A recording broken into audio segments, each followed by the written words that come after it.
Dins del projecte Enmig, la tecnologia és un mitjà que ha de ser un facilitador, no és un objectiu final, o sigui, no és l'objectiu del projecte Enmig desenvolupar tecnologia. L'objectiu del projecte Enmig és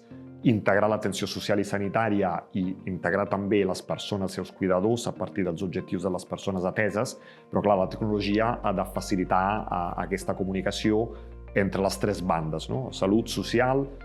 i persona atesa i cuidadors. Llavors, la tecnologia es basa sobre una plataforma de comunicació que s'estan fent tots els esforços per poder-les integrar amb els sistemes informàtics que ja els professionals utilitzen en el seu dia a dia. Això esperem que pugui arribar com més aviat possible per simplificar la feina dels professionals. Llavors, la plataforma en principi haurà de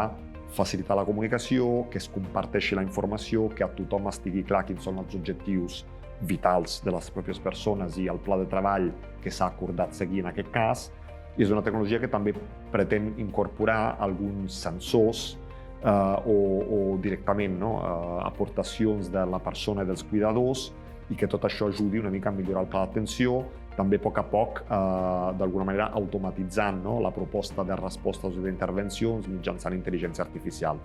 També hi haurà algun petit pilotatge de robots, a veure una mica, que potser no és l'objecte principal, però d'alguna manera a veure si ajuden i simplifiquen una mica l'atenció o donen resposta a necessitats no cobertes.